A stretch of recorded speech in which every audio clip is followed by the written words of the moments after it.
Assalamualaikum warahmatullahi wabarakatuh. Perkenalkan, nama saya Feni Anggraini dengan NIM 09011182025019 dari kelas Sistem Komputer Indralaya. Untuk memenuhi tugas mata kuliah etika profesi, di sini saya akan membahas mengenai cyber etik. Baiklah, langsung saja masuk ke dalam pembahasan. Yang pertama yaitu mengenai latar belakang. Latar belakang dibahasnya cyberetik ini didasari dengan semakin pesatnya perkembangan teknologi dan didorong dengan kebutuhan manusia yang semakin meningkat dengan keterbatasan ruang dan waktu, maka terbentuklah sebuah media yang dapat mempermudah masyarakat untuk menjalani komunikasi dan berinteraksi, yaitu media internet, yang sering disebut dengan dunia maya. Masuk ke dalam definisi cyber etik sendiri, cyber etik terdiri dari dua kata, yaitu cyber dan etik, di mana cyber atau yang dikenal dengan dunia maya sering disebut dengan media atau internet, adalah salah satu media atau dunia virtual yang sengaja dibuat untuk mempermudah pekerjaan manusia untuk berinteraksi antara satu orang dengan orang lainnya yang berada di tempat yang berbeda. Etik atau etika sendiri merupakan sebuah kata yang berasal dari bahasa Latin, yang dimana etika berarti falsafah moral yang merupakan pedoman cara hidup yang benar dilihat dari sudut pandang budaya, susila, dan agama. Berdasarkan bahasa Yunani, yaitu etika diartikan sebagai ethos, yang berarti kebiasaan atau watak. Jadi, cyber etik sendiri merupakan suatu aturan tak tertulis yang dikenal di dunia IT, suatu nilai-nilai yang disepakati bersama untuk dipatuhi dalam interaksi antar pengguna teknologi, khususnya teknologi informasi. Tidak adanya batasan yang jelas secara fisik serta luasnya penggunaan IT di berbagai bidang membuat setiap orang yang menggunakan teknologi informasi diharapkan mau mematuhi cyber etik yang berlaku. Masuk ke slide selanjutnya, yaitu kita akan membahas mengenai definisi cyberspace. Cyberspace adalah sebuah dunia komunikasi berbasis komputer yang menawarkan realitas yang baru berbentuk virtual, tidak langsung dan tidak nyata. Tidak ada lagi batas ruang dan waktu, padahal ruang dan waktu seringkali dijadikan acuan hukum. Cyber terdiri dari dua kategori, yaitu ruang private cyberspace, di mana ruang yang hanya dapat diakses oleh individu tertentu, dan yang kedua yaitu public cyberspace yang dapat diakses oleh masyarakat umum. Cyberspace secara umum memiliki kemampuan potensial, diantaranya cyberspace menciptakan kebahagiaan hidup bukan lewat benda-benda materi, tetapi lewat benda-benda virtual, di mana di dalam cyberspace tidak ada perebutan teritorial dalam pengertian fisik, sehingga dampak konflik akibat perebutan ruang fisik dapat dikurangi.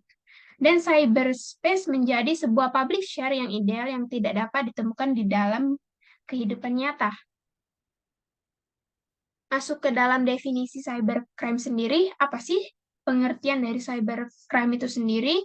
Dikutip dari buku Pengantar Teknologi Informasi tahun 2020, karya Dasril Aldo dan kawan-kawan, cybercrime adalah kejahatan yang ditimbulkan karena pemanfaatan teknologi internet.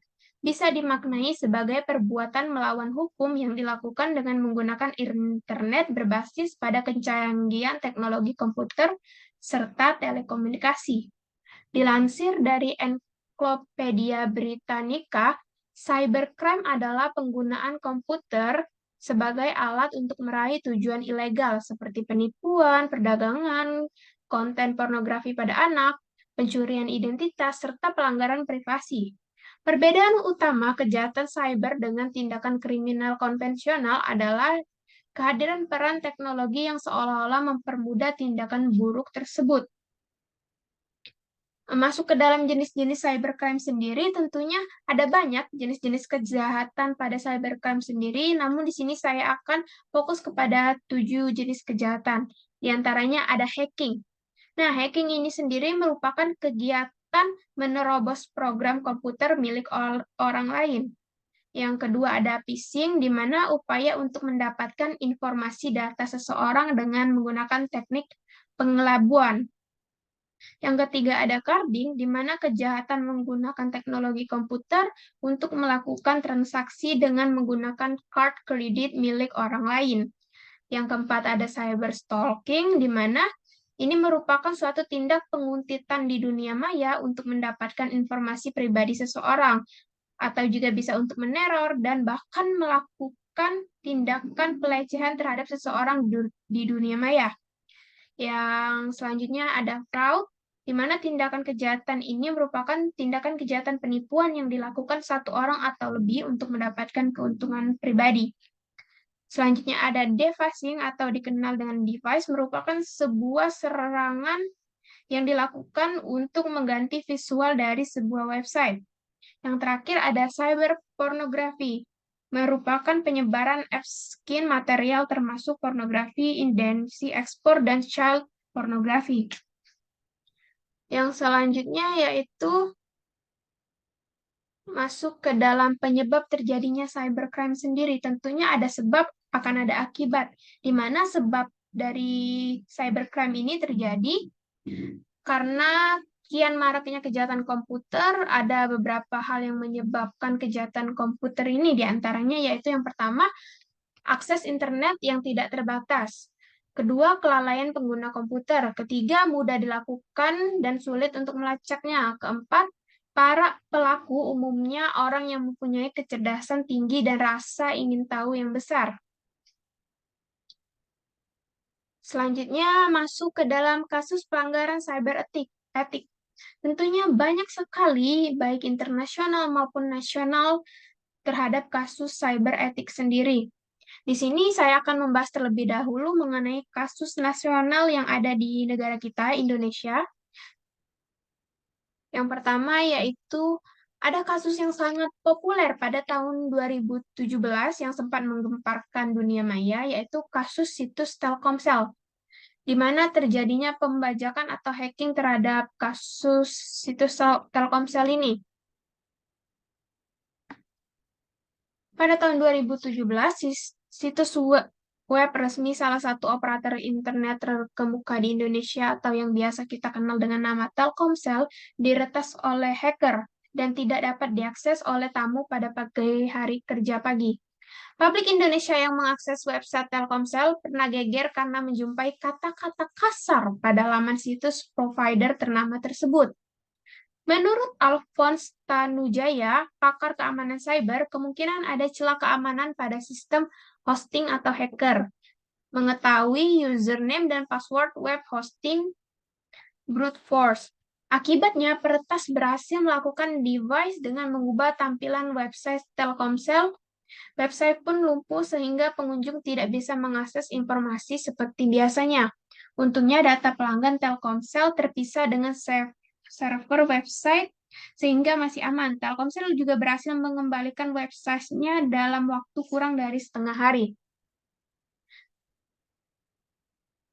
Nah, untuk pasalnya sendiri terhadap kasus tersebut yaitu tindakan peretasan terhadap media sosial dinyatakan sebagai tindak pidana.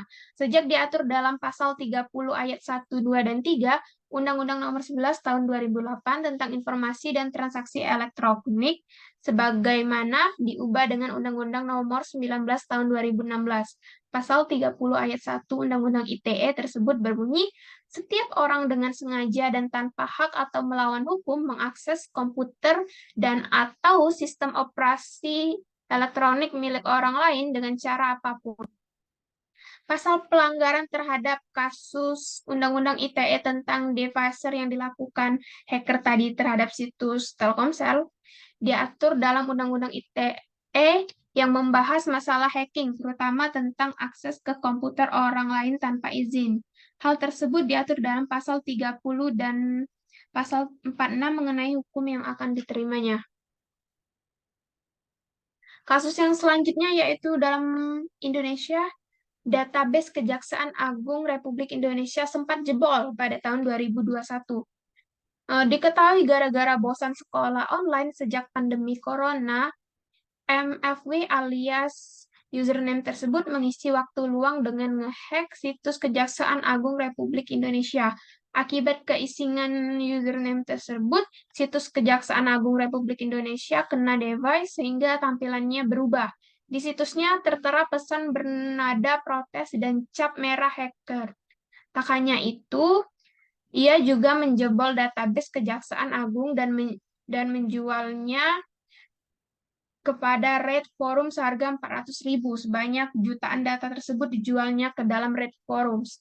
Kasus ini selesai setelah dia diamankan oleh tim Kejaksaan Negeri Lahad dan Kejaksaan Tinggi Sumatera Selatan. Meski begitu, kejaksaan tetap meminta pengguna aplikasi internal kejaksaan untuk mengganti passwordnya.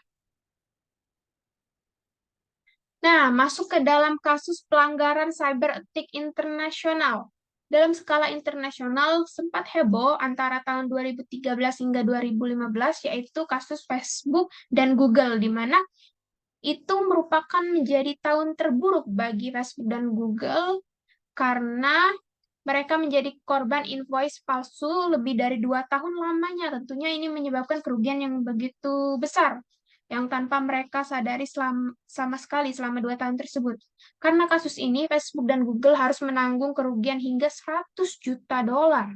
Siapakah otak di balik sosok yang bertanggung jawab atas invoice palsu ini? Usut punya usut, invoice palsu ini diprakarsai oleh orang bernama Elvadas Rimasauksas dari Lituania. Setelah melihat bahwa kedua perusahaan ini sama-sama menggunakan supplier kuanta komputer, intrik jahat ini pun tercipta. Elvadas berkamuflase menjadi kuanta komputer lalu mengirimkan invoice palsu. Invoice palsu ini disetujui oleh para agen dan eksekutif Google dan Facebook, sehingga modus ini tak terendus dalam waktu lama. Setelah modus invoice ini terkuak, Facebook dan Google menyeret Elvadas ke meja hijau. Ia pun dijatuhi hukuman 5 tahun penjara pada tahun 2019 silam dan diekstradisi ke negaranya. Sayangnya Facebook dan Google hanya berhasil mendapatkan kembali separuh dari keseluruhan uang yang telah dicuri Elvadas tadi. Penyelesaian kasus ini, Pengadilan Federal Manhattan, Amerika Serikat, memvonis Elvadas Rimasauskas pelaku penipuan terhadap perusahaan sekelas Google dan Facebook dengan hukuman 5 tahun penjara. Kedua raksasa teknologi itu diketahui rugi hingga 120 juta dolar lebih atau setara dengan 1,67 juta triliun akibat penipuan tersebut. Tak hanya menghuni sel tahanan, sebagaimana dilansir dari The Register, Elvadas juga akan dikenai denda sebesar 26,4 juta dolar Amerika Serikat sebagai ganti rugi. Kasus lainnya yaitu ada dari NASA dan Departemen Pertahanan Amerika Serikat.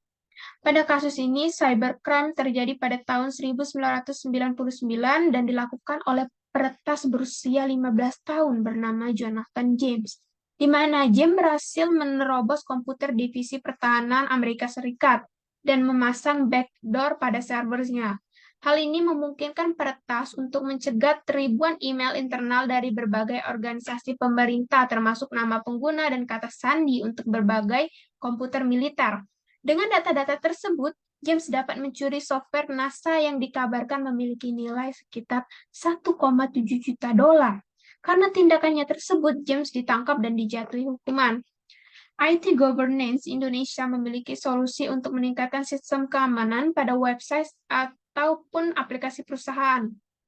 Mereka menawarkan layanan penetration testing dan vulnerability assessment untuk memastikan bahwa sistem keamanan pada web dan aplikasi dalam kondisi yang baik.